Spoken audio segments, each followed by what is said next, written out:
नमस्कार। आप सभी पशुपालक भाइयों को आपका अपना यूट्यूब चैनल पशुपालन जानकारी में स्वागत है। इस वीडियो में आप देखेंगे बड़े बड़े कमर्शियल डेयरी फार्म जहाँ पे हज़ारों के संख्या में गाय पालते हैं। वहाँ पे फीडिंग प्रैक्टिस में ये लूज ग्रेजिंग प्रैक्टिस फॉलो किया जाता है।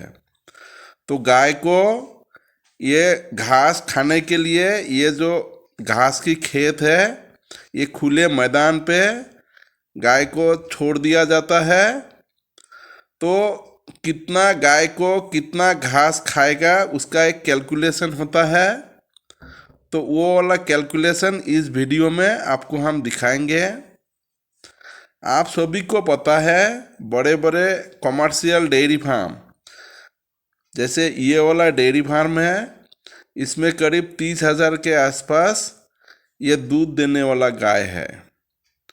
तो इतना गाय को ये लोग 1,000 का एक एक ग्रुप बनाते हैं और 1,000 गाय का ग्रुप को एक एक एरिया उनको जो है अलॉट किया जाता है और वही गाय उसी एरिया में पूरा साल ग्रेजिंग करते रहते हैं और उसी के आसपास ही ये मिल्किंग पार्लर भी होता है। तो यहाँ पे ग्रेजिंग करके वो फिर मिल्किंग पार्लर पे वो दूध देने के लिए जाते हैं। ये जो मशीन देख रहे हैं इसका नाम है ग्रास पेस्च्योर प्लेट मीटर। तो इसी मशीन से, ये डिजिटल मशीन है, इसी मशीन से ही खेत में कितना घास है उसको मेजरमेंट किया जाता है। इसको सबसे पहले ये जीरो पे उसको जो है ऑन किया गया है। ऑन होने के बाद वो 0 डिजिट आ गया है। अभी ये जो मशीन है, तो इसी मशीन को ये जो खेत है, तो इस खेत करीब जो है 16.5 हेक्टेयर का आसपास का ये खेत है, एक प्लॉट है। तो इस प्लॉट को अभी जो है मेजरमेंट किया जाएगा। तो ये जो मशीन है इसको इस प्लॉट को 30 पॉइंट पे इसको जो है ऐसे करके प्रेस किया जाएगा और इसमें कितना उसका घास का में ड्राई मैटर है वो इसमें आ जाएगा। तो जैसे आप देख रहे हैं हर 15 मीटर दूर दूर पे ऐसे करके प्रेस किया जाएगा और इसमें एक रीडिंग आता है। जैसे अभी इसमें रीडिंग जो है 3,664 आया था, अभी इसमें जो है 3,300 आया है। तो ऐसे करके पूरा ये 16.5 हेक्टेयर जो खेत है इसका 30 पॉइंट पे ऐसे करके प्रेस किया जाएगा हर 15 मीटर दूरी पे। तो वो 30 पॉइंट में जो एवरेज उसका होगा वो फिर आखिर में वो रीडिंग उसमें आएगा। तो तब जाके हमें पता लगेगा कि ये 16.5 हेक्टेयर खेत में जो घास है वो घास में ड्राई मैटर कितना है। तो जैसे आप देख रहे हैं ये हर 15 मीटर दूरी पे ऐसे करके इसको प्रेस किया जा रहा है और एक एक रीडिंग आ रहा है। तो जब ये 30 रीडिंग आ जाएगा तब इसमें एवरेज आ जाएगा। तो बड़े बड़े कमर्शियल फार्म पे जितना भी गाय उनका होता है तो वो सब लूज ग्रेजिंग के ऊपर ही उनको रखते हैं, क्योंकि वहाँ पे जो फीडिंग का खर्चा है वो बहुत कम होता है। वो टोटल बजट का 20% ही वो लोग फीडिंग में खर्चा करते हैं। इसीलिए उनको 20 से 30 स्क्वायर किलोमीटर इनके पास ग्रेजिंग लैंड है जहाँ पे ये लोग घास लगाते हैं। तो पूरा साल गाय इसी घास की खेत में ही रहते हैं। दिन में 2 बार सुबह 4 बजे के आसपास ये लोग मिल्किंग कराने के लिए आते हैं। तो मिल्किंग कराने के बाद वो मिल्क पार्लर से जब वापस खेत में आते हैं तो उनको एक नया घास की खेत दिया जाता है। तो वहाँ पे वो पूरा दिन वही घास खाते जाता है और दोपहर को 3 बजे दोबारा फिर वो मिल्किंग करने के लिए आते हैं आने के बाद दोबारा फिर उसी खेत में वो जाते हैं। तो पूरा 24 घंटे के लिए एक खेत उनको अलॉट किया जाता है। तो 1000 गाय के लिए कितना एरिया उनको दिया जाएगा वो सब इसी घास में जो ड्राई मैटर है उसके ऊपर कैलकुलेशन करके उतना एरिया दिया जाएगा। क्योंकि ये जो घास है इसमें जितना भी उसमें ड्राई मैटर आएगा इस खेत में, तो वहाँ से करीब 1500 ड्राई मैटर जो है वो खाने लायक नहीं है। मतलब वो गाय अगर घास भी खाएगा तो ऊपर ऊपर का खाएगा, नीचे का वो उसमें नहीं आएगा। तो 1500 किलो जो ड्राई मैटर है उसको टोटल से माइनस करना पड़ेगा। तो अभी और कुछ नंबर आना बाकी है। तो ऐसे करके जो कमर्शियल डेयरी फार्म है वहाँ पे गाय को घास के ऊपर ही रखा जाता है। तो घास का जो खेत है उसमें कितना ड्राई मैटर है वो हम हर खेत में जाके ऐसे करके देख के पता नहीं लगा सकते हैं। तो ये जो डिजिटल ग्रास पास्ट्योर प्लेट मीटर है इसी से ही जितना भी खेत है वो सबका जो है मेजरमेंट किया जाता है और उसके बाद ही कैलकुलेशन करके उस खेत में उतना ही गाय को छोड़ दिया जाता है कि कितना घंटे के लिए वो घास खाएगा। क्योंकि जो दूध देने वाला गाय है उसको एक दिन में करीब 18 किलो ड्राई मैटर चाहिए। तो ये जो घास है इस घास में 70% पानी होता है और 30% ही ड्राई मैटर होता है। जैसे ये देखिए, ये 30 बार इसका मेजरमेंट करने के बाद इसका जो रीडिंग आया है एवरेज रीडिंग वो आया है 2614 किलो पर हेक्टेयर। मतलब ये 16.5 हेक्टेयर में जब 30 बार इसको मेजरमेंट किया गया है तो इसमें एवरेज रीडिंग आया है 2614 किलो पर हेक्टेयर में घास में ड्राई मैटर है। तो ये 2614 किलो से 1500 किलो आपको माइनस करना पड़ेगा, छोड़ना पड़ेगा। क्योंकि वो जो ड्राई मैटर है घास में वो जो गाय है उसको खा नहीं सकता है, क्योंकि उसका मुंह वहाँ तक नहीं जाता है, वो ज़मीन के ऊपर ही होता है, तो उसको खा नहीं सकता है। तो 2614 किलो ड्राई मैटर से अगर 1500 किलो ड्राई मैटर हम माइनस करेंगे तो इसमें खाने लायक जो ड्राई मैटर है घास में वो करीब 1100 किलो पर हेक्टेयर में है। तो अगर 16.5 हेक्टेयर में अगर इसको अगर कैलकुलेशन करेंगे तो ये करीब 18,000 किलो ड्राई मैटर है। तो 1000 गाय के लिए अगर डेली उसको 18 किलो ड्राई मैटर चाहिए तो 1000 गाय इसमें पूरा 24 घंटा यहाँ पे ये घास खा सकते हैं। तो ऐसे करके हर खेत का ऐसे करके कैलकुलेशन किया जाएगा। तो ये खेत एक दिन में खाएगा ये 1000 गाय 16.5 हेक्टेयर। फिर इसके बाद जो नेक्स्ट प्लॉट है उसका भी ऐसे करके मेजरमेंट किया जाएगा। तो ऐसे करके हर दिन उसको नया नया जो घास का प्लॉट है वो उसको दिया जाएगा। तो बड़े बड़े कमर्शियल डेयरी फार्म पे जो ये लूज ग्रेजिंग कराते हैं तो उसमें जो फीडिंग मैनेजमेंट प्रैक्टिस है तो उसके ऊपर बहुत ज़्यादा ध्यान दिया जाता है। ये जो घास है इसका जो ग्रोथ है वो जो स्प्रिंग महीना है उसमें बहुत अच्छा होता है और समर में भी ठीक ठाक ही होता है। लेकिन सर्दी का सीज़न में जो घास का ग्रोथ है वो बहुत कम होता है। स्प्रिंग सीजन में एक बार गाय इसमें ग्रेजिंग करने के बाद घास खाने के बाद 18 से 20 दिन में दोबारा फिर घास खाने लायक हो जाता है। समर में भी ये 25 से 30 दिन में वो खाने लायक हो जाता है। लेकिन विंटर में सर्दी के सीजन में घास का ग्रोथ बहुत कम होता है। तो उस टाइम ये करीब 40 दिन बाद ही वो वाला प्लॉट को दोबारा खिलाने लायक होता है। क्योंकि स्प्रिंग सीजन में जो घास का ग्रोथ है वो 50 तक जाता है, और जो सर्दी का सीजन है उसमें जो घास का ग्रोथ है वो 10 तक ही रहते हैं। इसीलिए स्प्रिंग सीजन में जो प्लॉट है उस प्लॉट को हर 18 से 20 दिन में दोबारा हम गाय को खिला सकते हैं। लेकिन सर्दी का सीजन में एक प्लॉट को हर 40 दिन बाद ही हम लोग खिला सकते हैं, क्योंकि घास का ग्रोथ बहुत कम होता है।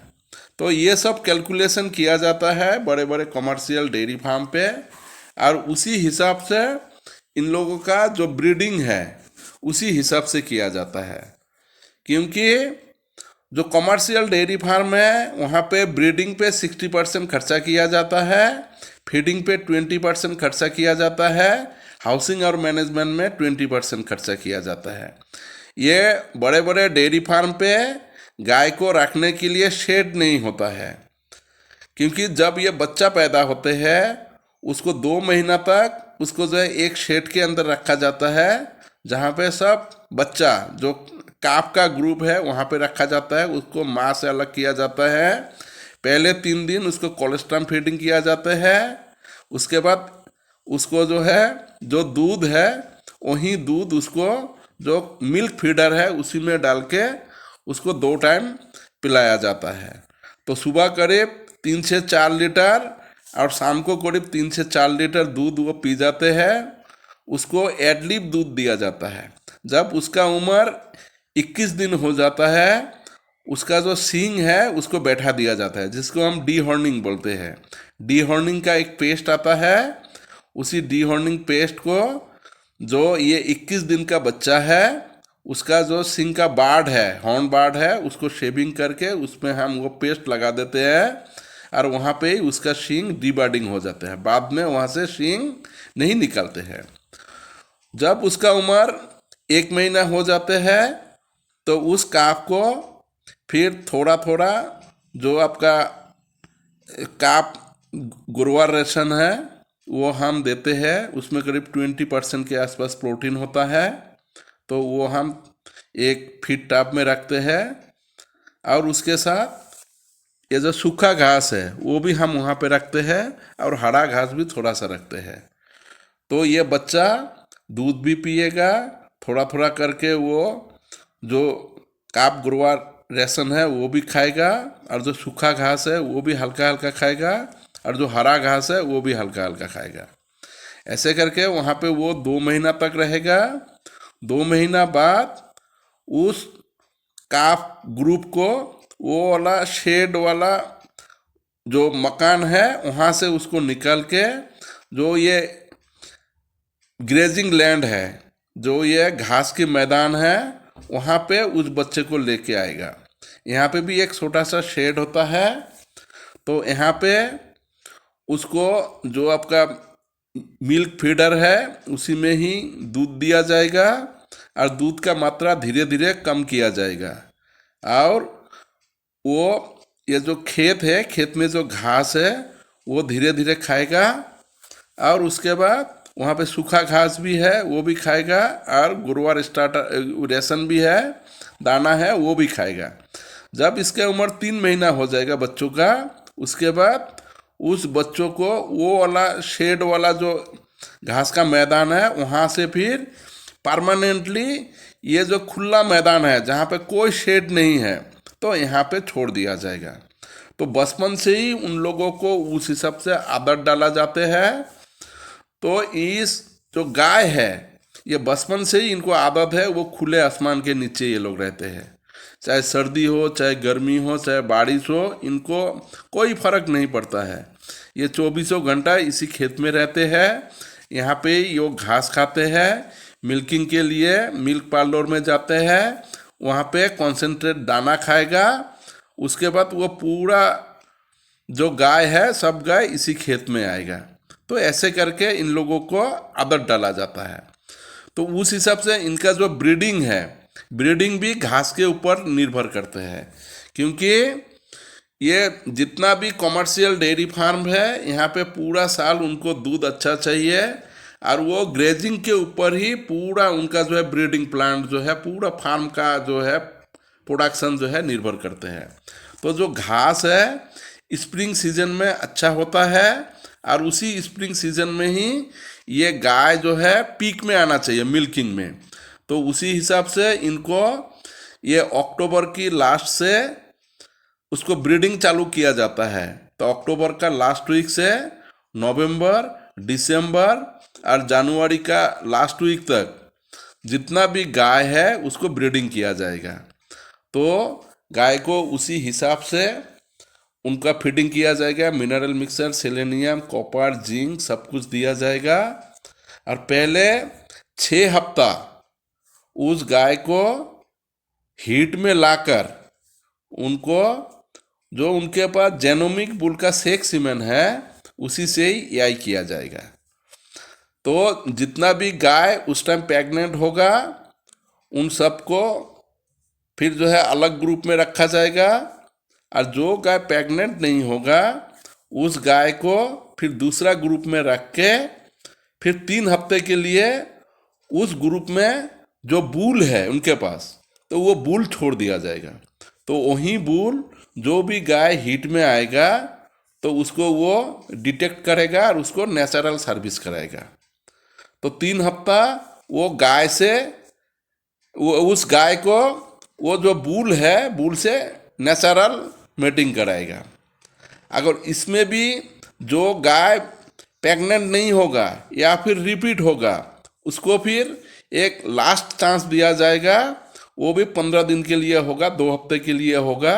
उस टाइम उसको जितना भी ट्रीटमेंट है सब ट्रीटमेंट कराया जाएगा, जीपीजी लगाया जाएगा। उसके बाद उसको जो है क्रॉस किया जाएगा। तो ये सब करने के बाद भी कॉमर्शियल डेयरी फार्म पे करीब 10% गाय या तो बछिया जो 9 महीना का हो गया है वो प्रेग्नेंट नहीं होता है। तो उस हिसाब से वो जो 10% है वहाँ से भी कुछ गाय अगले साल के लिए एक मौका देने के लिए रखा जाता है, और बाकी 80% जो प्रेग्नेंट नहीं हुआ है उसको फिर ऑक्शन करके सेल किया जाता है। तो ये प्रोटोकॉल वहाँ पे फॉलो किया जाता है। तो जनवरी लास्ट वीक तक वहाँ पे जो है जो ब्रीडिंग होता है, एआई होता है, नेचुरल मेटिंग होता है। उसके बाद ये सब प्रेग्नेंट गाय उनको ऐसे करके ग्रेजिंग किया जाएगा। जब वो 7 महीना का होगा पूरा तब उसको ड्राई करने का कोशिश किया जाएगा। तो उसको उस टाइम जो फीड मैनेजमेंट प्रैक्टिस है उस हिसाब से किया जाता है। तो उस हिसाब से उसका दूध प्रोडक्शन कम किया जाता है, 2 टाइम से 1 टाइम में उसका मिल्किंग किया जाता है। और जैसे 8 महीना उसका चालू होगा उसी टाइम उसको ड्राई किया जाएगा, उसका दूध नहीं लिया जाएगा। उसके बाद 2 महीना उसको ड्राई में रखा जाएगा। तो जितना भी गाय है उसका बॉडी स्कोर अच्छा होगा, और उस टाइम उसको जो फीडिंग है फीडिंग में जो है उसको उस हिसाब से जो हमारा एसओपी है वहीं फॉलो किया जाएगा। उसको साइलेज, ड्राई घास और जो है सूखा घास है और जो है हरा घास थोड़ा थोड़ा करके दिया जाएगा, क्योंकि उसको उस टाइम उतना ड्राई मैटर का ज़रूरत नहीं होता है। और ये सब प्रेग्नेंट गाय अगस्त और सितंबर महीना में ही उसका डिलीवरी होता है। अगस्त और सितंबर महीना में इसलिए होता है क्योंकि उसके बाद वहाँ पे घास का जो ग्रोथ है वो बहुत अच्छा होता है। तो उस टाइम उसको बहुत खाने के लिए घास मिलता है। और ये अगस्त सितंबर में सब गाय बच्चा देने के बाद फिर वो मिल्किंग पे चलता है, और 45 दिन बाद मतलब करीब आपका ये अक्टूबर लास्ट या नवंबर से फिर उसका जो है जो आर्टिफिशियल इंसेमिनेशन है, ब्रीडिंग है, वो चालू किया जाता है। क्योंकि 45 दिन से ज़्यादा अगर गैप देते हैं तो ये कॉमर्शियल डेयरी फार्म उतना प्रॉफिट नहीं कमा सकते हैं। तो ये सब प्रोटोकॉल जो कॉमर्शियल डेयरी फार्म है उस हिसाब से ब्रीडिंग का प्लान करते हैं। क्योंकि यहाँ पे जो भी गाय है वो सब बहुत ज़्यादा दूध देते हैं। तो इनका एवरेज मिल्क प्रोडक्शन जो है करीब 35 से 40 लीटर होते हैं।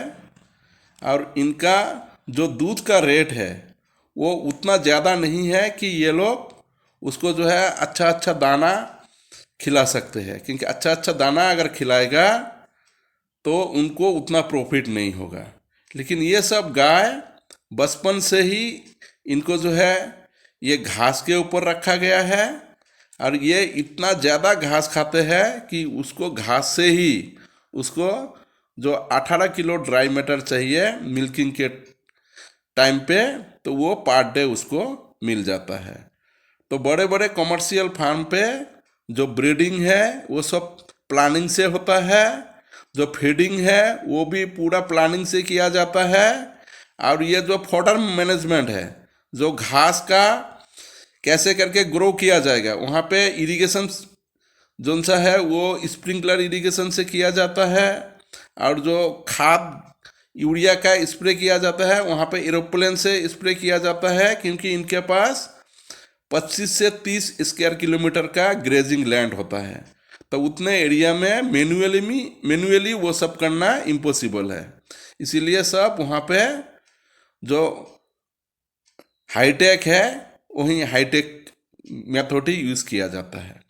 तो पशुपालक भाई को हम यही बताने चाहते हैं कि बड़े बड़े कमर्शियल डेयरी फार्म इसलिए मुनाफा कमाते हैं क्योंकि वो लोग ब्रीडिंग, फीडिंग और मैनेजमेंट वो सब उनका एक प्रोटोकॉल की तरह वो लोग फॉलो करते हैं। तो हम लोग भी, हमारा पास भी जितना गाय है जो हम बांध के रखते हैं घर पे, तो उसको भी अगर ऐसे ही ब्रीडिंग, फीडिंग और जो मैनेजमेंटल प्रैक्टिस है वो भी अगर हम लोग अच्छी तरह से फॉलो करेंगे तो हम लोग भी मुनाफा कमाएंगे।